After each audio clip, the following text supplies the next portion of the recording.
Welcome to the Circuit of Success Podcast. The Circuit of Success Podcast. With your host, Brett Gilliland. Brett Gilliland, Visionary Wealth Advisory. The Circuit of Success Podcast. Let's start the show. Welcome to the Circuit of Success. I'm your host, Brett Gilliland. I got to do two podcasts on a tour bus. On a tour bus. You're on tour.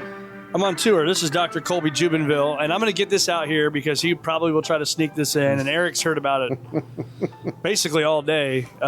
One of very few people to be on three, maybe now 4 times. Three-peat on the Circuit of Success, man. Thanks for being with me, brother. Hey, thank you. It's good to be with you. The king of O'Fallon, Illinois. I don't know about that, but Brett Gilliland. Trying to give back. You know, our time together reminds me of a book that my parents gave me in college. After I graduated, they didn't think I would graduate. In fact, they had 2 pieces of paper waiting on me in the first month of school, and one said Marines and the other said Army, and they knew I'd be back. Pick one. Yeah, and my dad said, Colby, you never came back. And I said there was no way I was coming back to the Wayne Williams School of Better Living and Better People. But the name of the book is Oh, the Places You Will Go, Dr. Seuss. And watching that interview today, being on this bus called Sage with my good friend Eric Blankenship and All Access Tour and Travel, and what he does for that industry and what he does for that community, I think is just so indicative of this one idea that everything rises and falls on 2 things: leadership and community. So I appreciate the time with you today, and I love being on this bus. And I went to sleep last night after listening to him play at the local, which, I mean, now I have to go every Tuesday. It's an hour drive up there and back. But it reminded me of being at St. Paul's in Mobile. And every summer, we would go to Disney World, and you would sleep in the racks on the buses. Oh, yeah. This is a little bit different. This is more luxurious. But I got in that rack last night, and I put my CPAP machine on, and I was out on a bus, and I woke up, and boom, I'm in your parking lot. Yeah. So thank you for letting me be with you today. Well, I wake up today, I'm in my bed, and I look at my phone, and I've got a picture from Colby that they're already here at like 5 in the morning. I'm like, oh, crap, I got to take kids to school. I got stuff. Eric had us doing calisthenics in the parking lot. Doing calisthenics. We I were show doing up today, and there's a tour bus in my parking lot. I'm like, what is going on right now? It's an It was awesome. ESPN commercial. Yeah, it was a cool look down from my office, seeing this bus out here. It was incredible. But it was we cool can for talk me about to look that up forever, and see your man. office. But we've known each other for a while. We can't remember how we know each other. It drives me nuts. It started through podcasts. It started through just building a relationship. You came here and spoke to our team, Visionary Wealth Advisors, and we've just stayed in touch because I think there's a lot alike, right? And so what are the things right now that you think are driving people to be successful? It's such a great question. I think it starts with what is success. And I think people are struggling with this. I think the dream that you and I were sold and the dream that you and I believed about success, I don't think the generation after us believes that same dream. And I think it comes down to this simple idea that they've had so much prosperity that they don't even know what that success looks like for them. I saw this in your office, and it made me think about when I first got started, but it's Thoreau's definition of success: to advance confidently in the direction of your own dream, to endeavor to live a life that only you can imagine, where you will find uncommon success in common hour. People define success in many ways. Picking yourself up off the ground just one more time. Athletes know that. The continued expansion of happiness, the setting and achieving of worthy goals.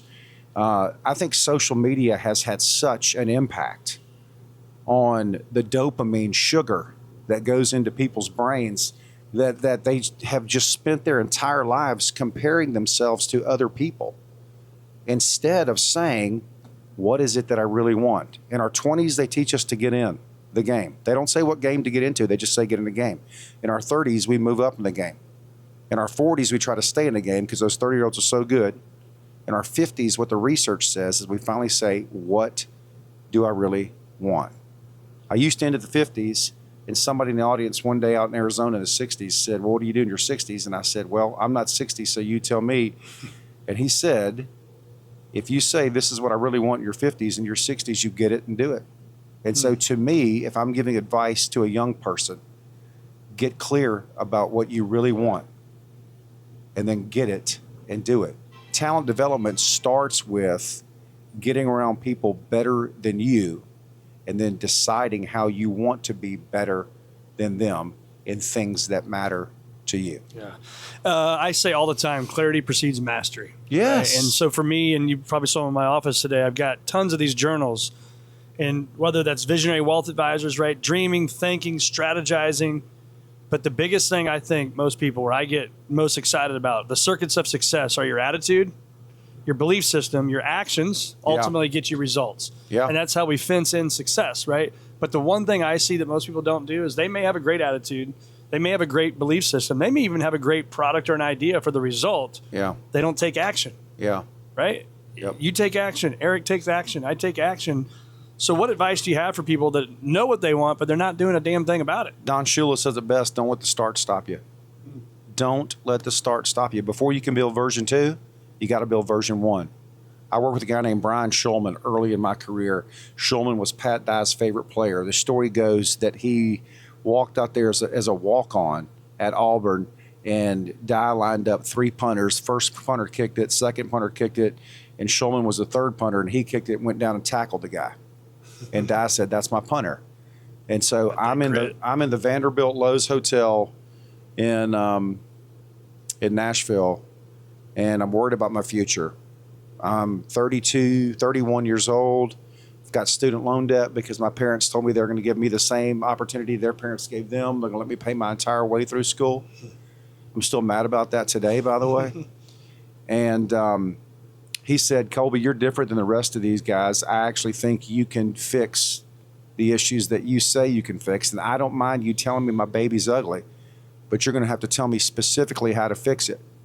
And he had an education software company. And he signed a large contract through the state in the Southeast. And I said specifically, here are the 4 things that I think I would do to fix this.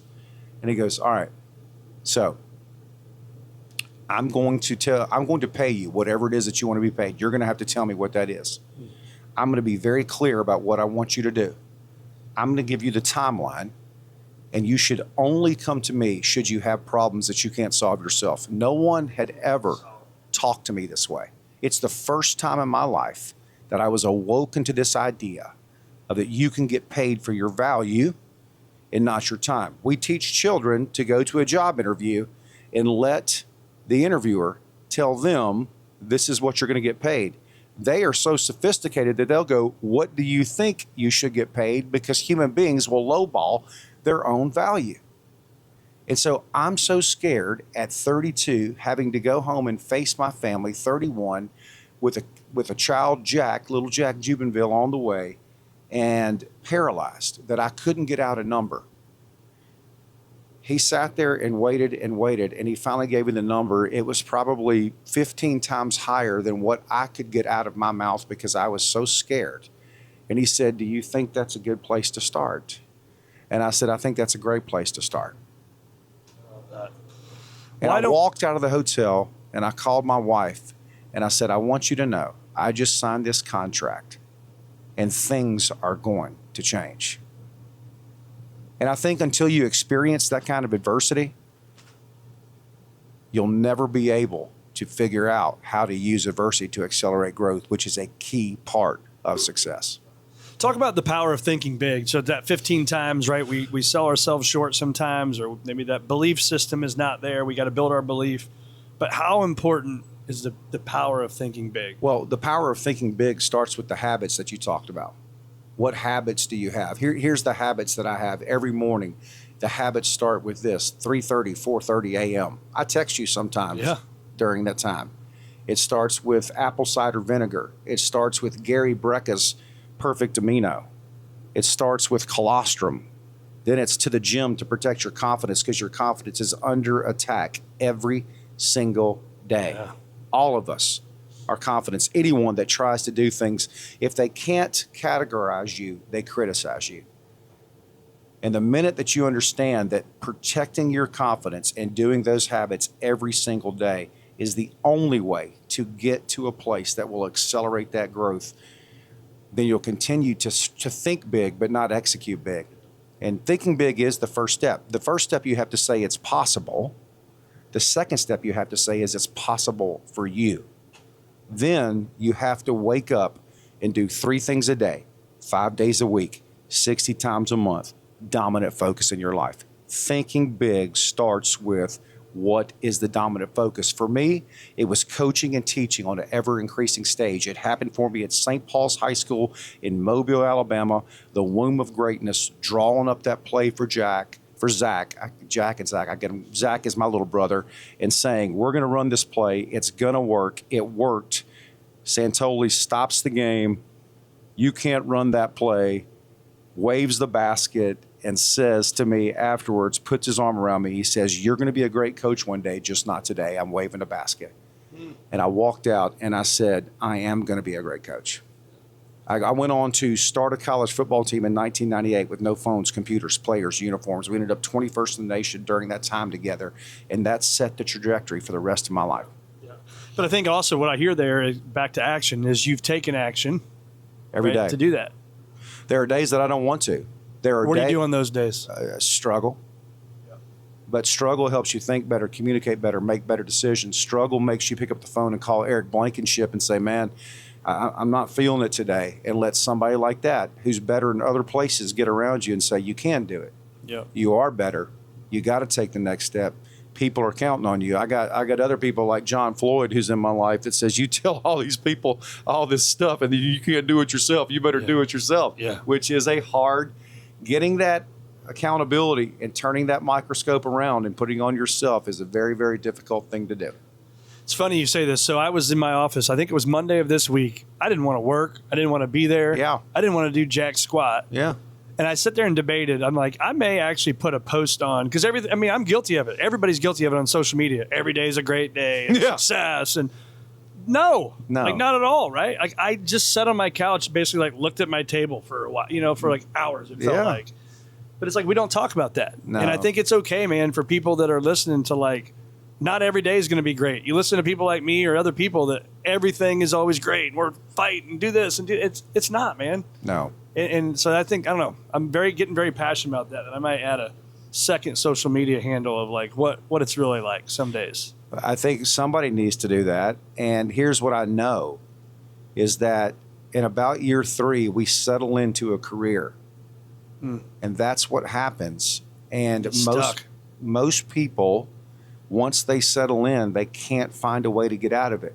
It's the Peter principle. We all rise to our highest level of incompetence. We're not taught that. Yeah. We're taught that we rise to our highest level of potential. And that's true in sports because you have someone that's coaching you and giving you feedback, which is where you learn the most in situations. Situational feedback is the key to continued growth. And so if we don't have that in our careers, and so we just settle in, and you got one or two choices once you settle in. This is the way it is, or I want something better. Maxwell talks about 2 kinds of days. He talks, and he stole this from Mark Twain. Maxwell says there's the 2 most important days are the day you're born and the day you find out why. I think there's 2 other kinds of days. The first day is I was smart. I could have done something with my life. How did I end up here? I think anybody that tries to go do something great with their life experiences this. And this is this point about thinking big and the negativity that we tell, the story that we tell ourselves.